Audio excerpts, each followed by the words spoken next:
안녕하세요. 실천신학 8번째 강의를 시작하겠습니다. 이번 장에서는 기독교 교육학을 살펴보겠습니다. 기독교 교육학은 단순히 성경 지식을 전달하거나 교리 내용을 암기하게 하는 분야가 아니라 인간이 하나님과의 관계 속에서 변화되고 성숙해가는 과정을 연구하는 학문입니다. 이번 강의에서는 먼저 신앙 형성의 신학적 기초를 살펴보고 신앙이 지적, 정서적, 위지적, 관계적 차원에서 어떻게 형성되는지 알아보겠습니다. 이어 제임스 파울러의 신앙 발달 이론을 통해 연령과 발달 단계에 따라 신앙 이해가 어떻게 달라질 수 있는지 살펴봅니다. 다음으로 아동과 청소년, 청년과 장년, 노년을 위한 세대별 교육 전략을 다루고 디지털 세대와 AI 시대의 신앙교육이 제기하는 기회와 위험도 성찰하겠습니다. 마지막으로 교회를 끊임없이 배우고 성장하는 학습 공동체로 이해하며 말씀과 성찰, 실천이 어떻게 순환해야 하는지 정리하겠습니다. 기독교 교육의 목표가 단순한 지식 축적이 아니라 존재와 삶의 변화라는 점을 중심에 두고 이번 강의를 살펴보시기 바랍니다. 제1절에서는 신앙 형성의 신학을 살펴보겠습니다. 기독교 교육학의 중심 개념인 신앙 형성은 단순한 정보 습득이나 교리 암기를 의미하지 않습니다. 삶의 전 영역에서 하나님을 인식하고 그분의 뜻에 따라 살아가도록 존재가 변화되는 과정을 뜻합니다. 그 첫 번째 신학적 기초는 계시 신학입니다. 하나님께서 먼저 자신을 계시하시고 인간은 그 계시에 신뢰로 응답합니다. 따라서 기독교 교육은 인간의 동기를 자극하는 데서 끝나는 것이 아니라 하나님의 말씀을 통해 계시를 경험하도록 돕는 과정이어야 합니다. 두 번째는 공동체적 차원입니다. 구약의 이스라엘은 자녀에게 하나님의 율법과 행하신 일을 반복하여 가르쳤고 초대교회는 사도의 가르침과 교제, 기도와 성찬을 통해 신앙을 형성했습니다. 세 번째는 성령론적 토대입니다. 교육자는 중요한 역할을 하지만 변화의 궁극적 주체는 성령이십니다. 성령께서는 말씀과 공동체, 훈련의 과정을 통해 사람의 신앙을 일으키고 성장하게 하십니다.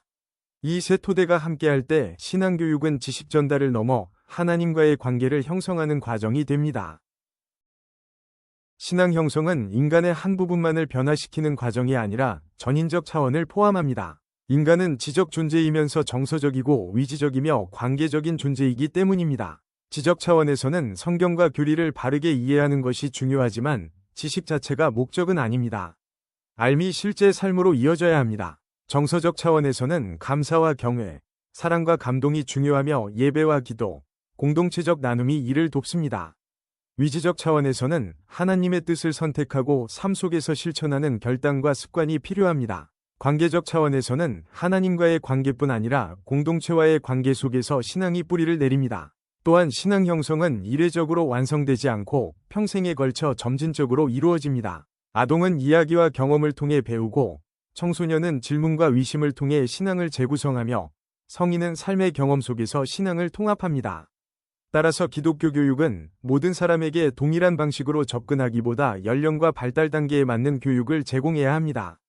결국 신앙교육의 목표는 전인적 성숙입니다. 현대사회는 신앙 형성에 새로운 도전을 제기합니다. 세속화와 다원주의는 절대적 진리에 대한 확신을 약화시키고 디지털 문화는 사람들을 짧고 즉각적인 정보 소비에 익숙하게 만듭니다. 이런 환경 속에서 교회는 단순한 정보 전달을 넘어 성찰과 묵상의 공간을 제공해야 합니다. 신앙은 속도보다 깊이를 요구합니다. 또한 가정은 신앙 형성의 가장 중요한 장입니다. 부모의 신앙과 삶의 태도는 자녀에게 직접적인 영향을 미치며 교회 교육은 가정을 대신하기보다 협력해야 합니다. 신앙은 주일 1시간만으로 형성되지 않고 일상 속에서 반복되는 기도와 예배, 감사와 나눔의 습관을 통해 뿌리내립니다. 배운 것을 삶으로 실천하는 것도 중요합니다. 봉사와 선교, 정의와 나눔은 신앙의 구체적인 표현이며 믿음은 머리와 가슴을 넘어 손과 발로 이어져야 합니다. AI 시대의 디지털 콘텐츠는 접근성을 높여주지만 인격적 만남과 공동체적 경험을 대신할 수는 없습니다. 기술은 보조수단으로 활용하되 관계와 모범을 중심에 두어야 합니다. 신앙 형성의 신학을 종합하면 4가지 중심 요소를 확인할 수 있습니다. 첫째는 하나님의 계시입니다. 신앙은 인간이 스스로 만들어내는 확신이 아니라 하나님께서 자신을 드러내시는 계시에 대한 응답입니다. 둘째는 성령의 역사입니다. 교육자와 프로그램이 중요하지만 참된 변화의 주체는 하나님이시며 교육은 성령의 역사에 겸손히 위존해야 합니다. 셋째는 공동체적 삶입니다. 신앙은 개인의 내면에서만 형성되지 않고 가정과 교회, 신앙 공동체 속에서 배우고 실천하며 성장합니다. 넷째는 전인적 성장입니다. 신앙교육은 지식만이 아니라 감정과 위지, 관계와 행동을 함께 변화시키는 것을 목표로 해야 합니다. 이러한 관점에서 신앙은 단순한 확신이나 교리 지식이 아니라 하나님과의 관계 속에서 형성되는 삶의 방식이라고 정의할 수 있습니다. 따라서 기독교 교육은 하나님 중심적 동기부여, 성령에 대한 의존, 공동체와 가정의 협력, 평생에 걸친 전인적 형성, 봉사와 실천을 통한 신앙의 구현을 지향해야 합니다. 이것이 실천신학적 기독교 교육의 기본 방향입니다. 제2절에서는 신앙 발달 이론을 살펴보겠습니다. 신앙 발달 이론은 인간의 신앙이 어떻게 형성되고 시간 속에서 성장하는지를 이해하려는 시도입니다. 신앙은 한순간의 결단이나 감정적 체험으로 완성되는 것이 아니라 삶의 경험을 통과하며 변화하고 성숙해 갑니다. 인간이 신체적, 인지적, 정서적으로 성장하듯 신앙의 표현 방식도 발달 단계에 따라 달라질 수 있습니다. 아동은 구체적인 이야기와 상징을 통해 하나님을 이해하고, 청소년은 질문과 비판을 통해 신앙을 재구성하며, 성인은 삶의 경험 속에서 신앙을 통합합니다. 대표적인 이론으로 제임스 파울러의 신앙 발달 단계 이론이 있습니다. 파울러는 신앙을 인간의 궁극적 관심과 의미 체계로 이해하고 발달에 따라 그 구조가 변화한다고 보았습니다. 그러나 이 이론을 신학적으로 사용할 때 주의가 필요합니다. 신앙 발달을 단순한 심리적 성장과 동일시해서는 안 되며 성령의 주권적 역사를 발달 단계로 설명할 수도 없습니다. 또한 모든 사람이 동일한 순서를 따르는 것이 아니므로 이론은 사람을 평가하는 규범이 아니라 이해를 돕는 도구로 사용해야 합니다. 파울러는 신앙 발달을 6단계로 구분하여 신앙이 단순한 정보의 축적이 아니라 의미 체계와 사고 구조의 변화를 통해 성장한다고 설명했습니다. 초기에는 상상과 이야기, 가족과 권위자의 영향을 중심으로 신앙을 받아들이고 성장하면서 공동체가 제공하는 신념과 가치에 자신을 연결하게 됩니다. 이후에는 자신이 받아온 신앙을 비판적으로 성찰하고 개인적인 책임 아래 재구성하는 과정이 나타날 수 있습니다. 더 성숙한 단계에서는 서로 다른 관점의 긴장을 받아들이고 신앙의 복잡성과 역설을 통합하려는 태도가 나타납니다. 그러나 이 단계를 서열처럼 이해해서는 안 됩니다. 특정 단계를 다른 단계보다 우월하다고 판단하거나 사람의 신앙을 단계만으로 평가하는 것은 위험합니다. 신앙의 성숙은 지적 복잡성만으로 측정되지 않기 때문입니다. 겸손과 사랑, 헌신과 섬김은 어떤 단계에서도 나타날 수 있습니다. 따라서 파울러의 이론은 교육과 상담에서 사람의 신앙 이해를 돕는 참고 틀로 활용하되 궁극적인 기준은 하나님의 은혜와 사랑, 공동체 안에서 나타나는 삶의 열매에 두어야 합니다.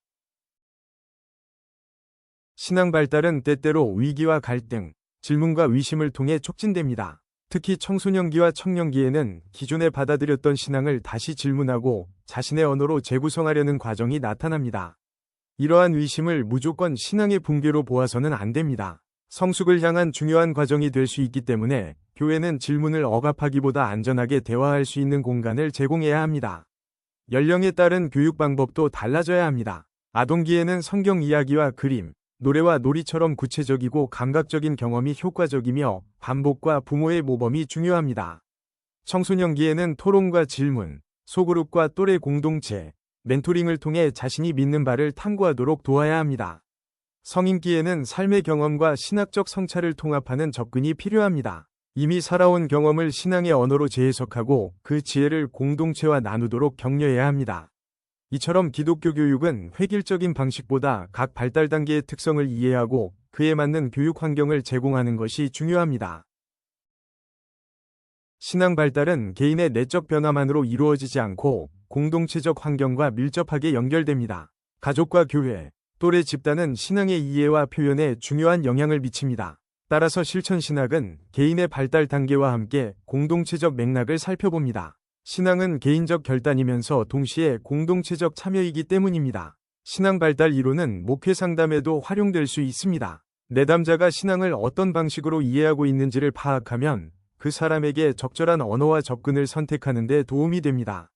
문자적 이해에 익숙한 사람에게 지나치게 복잡한 설명을 제시하거나 비판적 사고를 하는 사람에게 단순한 권위적 답변만 제시하면 오히려 혼란을 줄 수 있습니다. 디지털과 AI 시대에는 신앙 발달의 환경도 달라지고 있습니다. 다양한 세계관과 복잡한 신학적 질문에 어린 나이부터 접근할 수 있지만 정보의 양이 곧 신앙의 성숙을 뜻하지는 않습니다. 교회는 정보 제공을 넘어 깊은 성찰과 관계, 공동체적 경험을 강화해야 하며 디지털 문화 속에서도 사람과 사람 사이의 신앙적 동행을 중심에 두어야 합니다. 신앙 발달 이론을 종합하면 몇 가지 중요한 기여와 한계를 확인할 수 있습니다. 먼저 이 이론은 신앙을 고정된 상태가 아니라 시간 속에서 성장하고 변화하는 역동적 과정으로 이해하게 합니다. 또한 연령과 발달 단계에 따라 서로 다른 교육적 접근이 필요하다는 점을 보여주며 위심과 위기를 신앙 성장의 일부로 이해하도록 도와 목회 상담과 교육 설계에도 실제적인 지침을 제공합니다. 그러나 신학적 비판도 필요합니다. 신앙 발달을 심리적 성장과 동일시하면 성령의 주권적인 역사를 충분히 설명하기 어렵습니다. 발달 단계를 규범화하면 특정 형태의 신앙을 열등하게 평가할 위험도 있습니다. 또한 서구 심리학적 모델이 모든 문화와 공동체에 동일하게 적용된다고 볼 수 없습니다. 따라서 발달 이론은 규범이 아니라 도구로 사용해야 합니다. 사람을 단계에 가두기보다 그 사람의 상황과 문화, 공동체적 경험을 함께 고려해야 합니다. 참된 신앙의 성숙은 단순한 사고 구조의 변화가 아니라 성령의 역사와 공동체적 사랑 속에서 하나님과의 살아있는 관계가 깊어지는 과정입니다. 제3절에서는 세대별 교육 전략을 살펴보겠습니다. 기독교 교육은 모든 연령을 동일한 방식으로 가르치는 활동이 아닙니다. 인간은 발달 단계와 사회적 경험, 문화적 환경에 따라 신앙을 이해하고 표현하는 방식이 다르기 때문에 각 세대의 특성을 고려한 접근이 필요합니다. 아동기는 신앙 형성의 기초가 놓이는 시기로 이야기와 경험 중심의 교육이 중요하며 부모와 가정의 역할이 결정적입니다. 청소년기는 질문과 정체성을 탐색하는 시기로 비판적 사고와 또래 공동체, 멘토링이 중요한 전략이 됩니다. 청년기는 진로와 인간관계, 사회적 책임 속에서 신앙과 삶을 통합하는 시기이므로 공공신학적 관점과 실제 사역 참여가 필요합니다. 장년기는 신앙을 더욱 통합하고 성숙시키는 시기로 교리 재정립과 영성훈련, 세대 간 멘토링이 중요합니다.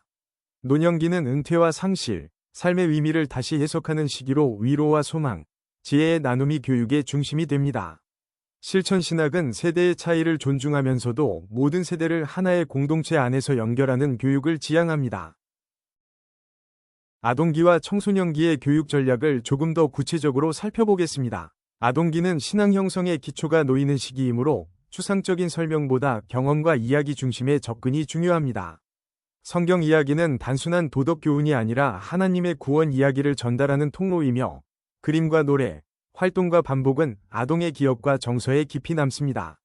무엇보다 부모의 역할이 중요합니다. 교회 교육은 가정을 대신하지 않고 가정과 협력하여 기도와 예배, 감사와 나눔이 일상 속에서 반복되도록 도와야 합니다. 교사의 따뜻한 관계와 안전한 환경도 매우 중요합니다. 반면 청소년기는 질문과 정체성을 탐색하는 시기입니다. 권위에 대한 비판적 태도가 나타나고 개인적인 신앙을 형성하려는 시도가 이루어집니다. 이때 단순한 교리 암기만을 요구하기보다 토론과 대화, 질문을 허용해야 합니다. 위심을 신앙의 적으로만 보지 않고 성숙을 향한 과정으로 이해하는 태도가 필요합니다. 또래 공동체와 소그룹, 멘토링을 통해 자신의 신앙을 스스로 탐구하고 내면화하도록 도와야 합니다. 청년기와 장년기, 노년기의 교육 전략도 각 삶의 상황을 고려해야 합니다. 청년기는 진로와 인간관계, 가치관을 형성하며 신앙과 삶의 통합을 모색하는 시기입니다. 청년들은 추상적 교리만이 아니라 직장과 학업, 사회 참여 속에서 신앙이 어떻게 실천되는지 묻기 때문에 삶의 문제를 신학적으로 해석하는 교육이 필요합니다. 또한 사역과 봉사, 리더십에 직접 참여할 기회를 제공해야 합니다. 장년기는 신앙의 통합과 성숙을 이루는 시기입니다. 교리를 다시 정리하고 영성훈련을 강화하며 가정과 직장, 사회적 역할 속에서 신앙을 실천하도록 도와야 합니다. 이 세대는 다음 세대를 양육하는 중요한 역할도 맡기 때문에 세대 간 멘토링의 자원이 될 수 있습니다. 노년기는 은퇴와 상실, 건강 문제를 통해 삶의 의미를 다시 질문하는 시기입니다. 교육은 위로와 소망, 하나님 나라의 약속을 중심으로 이루어질 수 있습니다. 동시에 노년 세대를 돌봄의 대상으로만 보지 말고 오랜 신앙 경험과 지혜를 다음 세대와 나누는 공동체의 중요한 자원으로 존중해야 합니다. 세대별 교육 전략은 세대를 서로 분리하기 위한 것이 아니라 각 세대의 특성을 존중하면서 하나의 공동체로 연결하기 위한 것입니다. 교회는 한 몸이기 때문에 세대 간 단절이 심해지면 공동체 전체가 약화될 수 있습니다. 공동 예배와 연합 활동, 세대 간 대화와 멘토링은 서로의 신앙을 풍성하게 만드는 중요한 방법입니다. 어린이는 순수한 신뢰와 경이감을 공동체에 제공하며 청년은 열정과 창의성, 새로운 질문과 도전을 가져옵니다. 장년은 책임감과 안정성, 헌신을 통해 공동체의 중심을 세우고 노년은 오랜 경험과 하나님의 신실하심에 대한 생생한 증언을 나눕니다. 각 세대는 배우는 사람인 동시에 다른 세대를 가르치는 사람입니다. 현대사회의 디지털 환경은 세대 간 차이를 더욱 크게 만들 수 있습니다. 온라인 자료와 시청각 콘텐츠는 젊은 세대에게 익숙하지만 노년층에게는 낯설 수 있습니다. 따라서 기술 사용에서도 세대의 차이를 고려해야 합니다. 그러나 모든 세대에게 깊은 토론과 대면, 교제는 여전히 중요합니다. 기술은 보조수단일 뿐 신앙 형성의 핵심은 관계와 공동체에 있습니다. 세대별 교육 전략을 종합하면 아동기에는 경험과 이야기를 통해 신앙의 씨앗을 심고 청소년기에는 질문과 탐색을 통해 자신만의 신념을 형성하도록 돕는 것이 중요합니다. 청년기에는 신앙과 삶을 통합하고 실제 사역과 사회적 책임으로 연결하도록 해야 하며 장년과 노년기에는 신앙의 성숙과 지혜를 공동체와 다음 세대에 나누도록 격려해야 합니다. 그러나 이러한 세대별 전략은 각각의 부서를 서로 분리하는 데 목적이 있는 것이 아닙니다. 신앙 형성은 특정 연령에 국한되지 않는 평생의 여정이며 교회는 모든 세대가 함께 배우고 성장하는 공동체로 부름받았습니다. 따라서 세대별 맞춤 교육과 세대 통합 프로그램이 균형을 이루어야 합니다. 또한 글로벌 시대에는 서로 다른 문화적 배경을 가진 사람들이 한 공동체 안에 모이기 때문에 문화적 맥락도 고려해야 합니다. 획일적인 한 가지 방식만을 강요하기보다 복음의 보편성을 지키면서 각 세대와 문화의 특수성을 존중하는 교육이 필요합니다.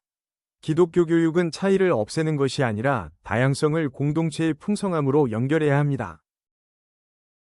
제4절에서는 디지털 세대와 신앙교육을 살펴보겠습니다. 스마트폰과 소셜미디어, 영상 플랫폼과 인공지능은 인간의 사고방식과 관계 형성, 학습 구조를 크게 변화시켰습니다.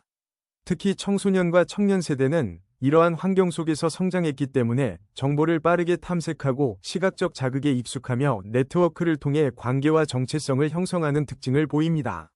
이런 변화는 기독교 교육에도 새로운 과제를 제기합니다. 디지털 시대에는 누구나 다양한 신학적 견해와 종교 콘텐츠에 쉽게 접근할 수 있습니다. 이는 질문과 탐구를 촉진하는 장점이 있지만 동시에 혼란과 상대주의를 심화시킬 수도 있습니다. 따라서 교회는 단순한 정보 제공자가 아니라 정보를 분별하고 평가할 수 있는 능력을 길러주어야 합니다. 또 하나의 문제는 짧고 강렬한 콘텐츠에 익숙해지면서 깊이 있는 묵상과 성찰이 어려워질 수 있다는 점입니다. 영상과 상호작용 콘텐츠로 관심을 유도할 수 있지만 그 이후에는 토론과 묵상, 공동체적 나눔을 통해 내용을 내면화하도록 해야 합니다. 디지털 도구를 활용하되 신앙의 깊이를 포기해서는 안 됩니다. 온라인 예배와 교육 플랫폼은 기독교 교육의 접근성을 크게 높여줍니다. 거리와 시간의 제약을 넘어 참여할 수 있고 강의와 자료를 반복해서 볼 수 있으며 다양한 시청각 자료를 활용하여 학습 효과를 높일 수 있습니다. 개인의 학습 속도에 맞추거나 세계 여러 지역의 신학 자료와 강의에 접근할 수 있다는 장점도 있습니다. 그러나 온라인 교육에는 분명한 한계가 있습니다. 인격적인 만남과 깊은 관계 형성이 어렵고 공동체적 예배와 성찬의 경험을 대신할 수 없으며 집중력과 깊은 성찰이 약화될 수 있습니다. 또한 디지털 피로와 수동적인 콘텐츠 소비 습관을 강화할 위험도 있습니다. 따라서 온라인과 오프라인을 대립적으로 생각하기보다 균형 있게 통합해야 합니다. 온라인 자료로 사전 학습을 하고 오프라인 소그룹에서 깊이 토론하는 방식처럼 각 환경의 장점을 연결할 수 있습니다. 디지털 도구는 보조수단으로 사용하되 인격적인 관계를 중심에 두고 공동 예배와 대면 교제의 가치를 지켜야 합니다. 하이브리드 교육은 편리함을 위한 방식이 아니라 학습과 공동체성을 함께 살리기 위한 전략이어야 합니다. 디지털 문화는 신앙교육의 정체성과 윤리라는 중요한 과제를 제기합니다. 소셜미디어는 사람들로 하여금 끊임없이 자신을 다른 사람과 비교하게 만들고 인정 욕구와 불안을 자극할 수 있습니다. 이런 환경 속에서 신앙교육은 인간의 가치가 성취와 외적 이미지에서 나오는 것이 아니라 하나님의 형상으로 지음받은 존재라는 사실을 가르쳐야 합니다. 또한 디지털 세대는 참여와 소통을 중요하게 여기기 때문에 일방적인 강의만으로는 충분하지 않을 수 있습니다. 질문과 의견 교환, 프로젝트 기반 학습과 같은 상호작용적 교육은 더 적극적인 참여를 이끌 수 있습니다. 동시에 디지털 윤리를 가르쳐야 합니다. 가짜 뉴스와 사이버 폭력, 중독과 개인정보 노출은 신앙과 무관한 문제가 아닙니다. 그리스도인은 온라인 공간에서도 책임 있는 언어를 사용하고 정보를 신중하게 공유하며 타인을 존중해야 합니다.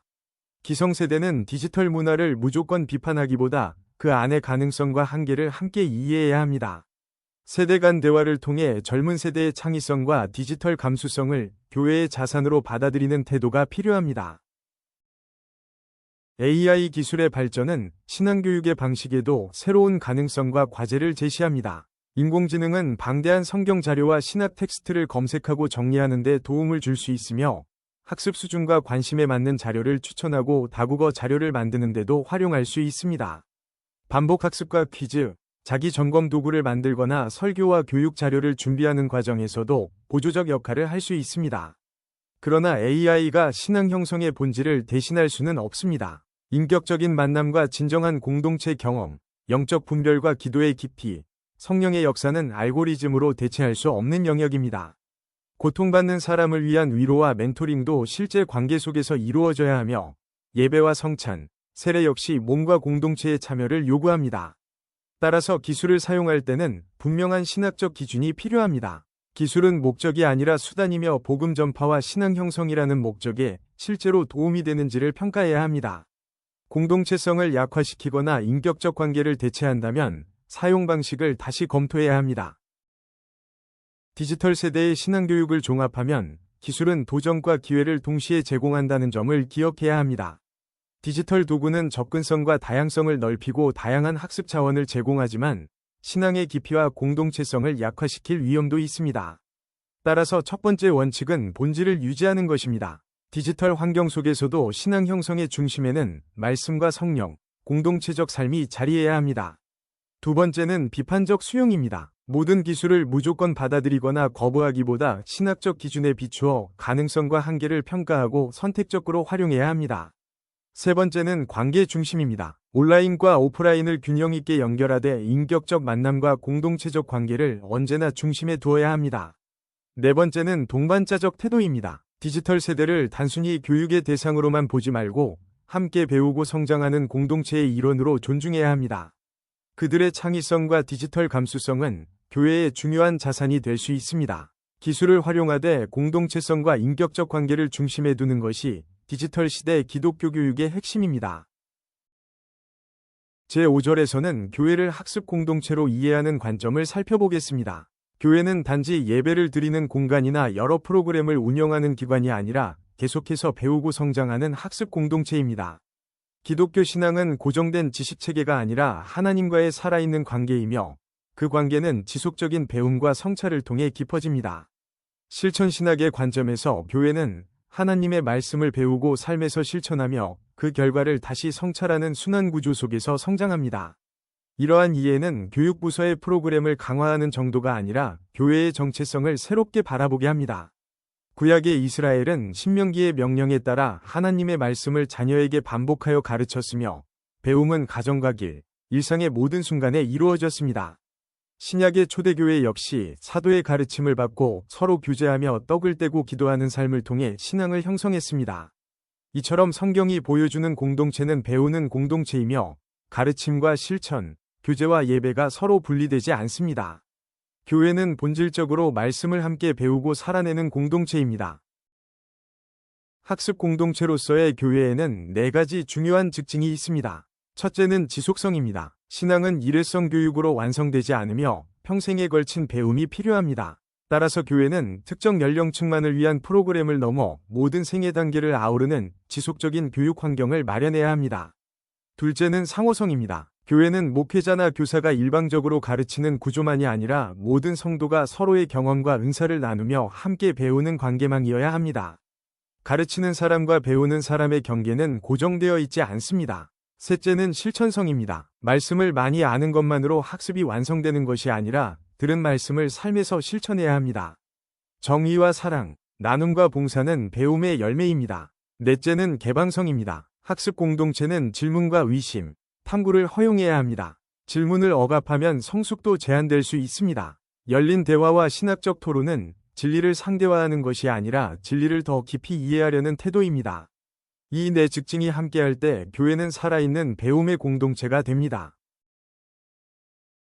학습 공동체는 세대 통합과 영성지성의 통합을 함께 지향해야 합니다. 어린이와 청소년, 청년과 장년, 노년은 서로 다른 경험과 관점을 가지고 있기 때문에 세대 간 대화는 공동체의 신앙을 더욱 풍성하게 합니다.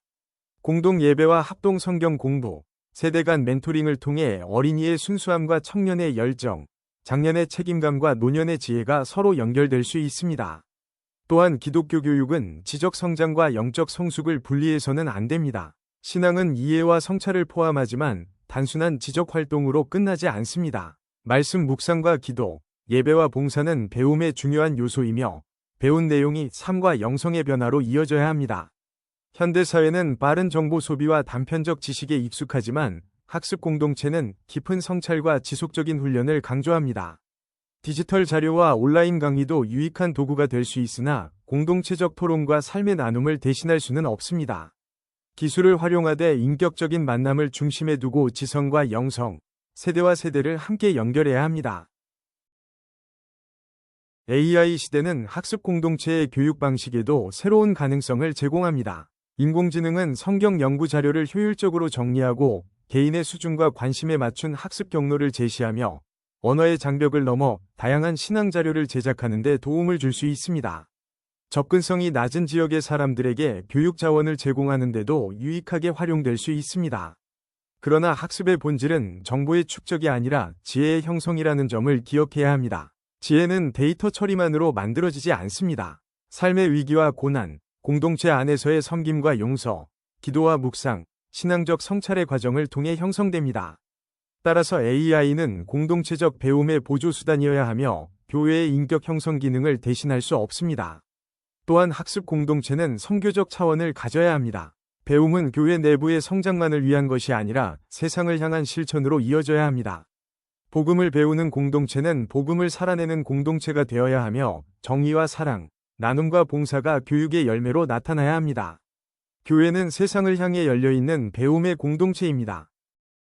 오늘 8강에서는 기독교 교육학의 핵심 내용을 5가지 흐름으로 살펴보았습니다. 먼저 신앙 형성은 하나님의 계시와 성령의 역사, 공동체적 삶에 기초한 전인적이고 평생적인 과정임을 확인했습니다. 둘째, 신앙 발달 이론은 인간의 신앙이 시간 속에서 변화하고 성장하는 모습을 이해하는 유익한 틀이지만 사람을 평가하는 규범이 아니라 신학적 성찰 안에서 사용하는 도구여야 합니다.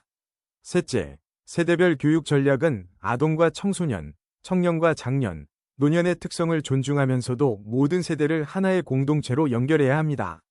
넷째, 디지털 세대와 AI 시대의 신앙교육은 기술의 가능성을 활용하되 말씀과 성령, 인격적 관계와 공동체성을 중심에 두어야 합니다. 마지막으로 교회는 말씀을 받고 공동체적으로 성찰하며 삶에서 실천하고 다시 말씀으로 돌아오는 학습 공동체입니다. 교회는 완성된 공동체가 아니라 하나님 나라를 향해 계속 배우고 성장하는 공동체입니다. 신앙 역시 도착점이 아니라 하나님과 함께 걸어가는 살아있는 여정입니다. 오늘 강의를 잘 정리하시기 바랍니다. 함께 해주셔서 감사합니다. 다음 강의에서 뵙겠습니다.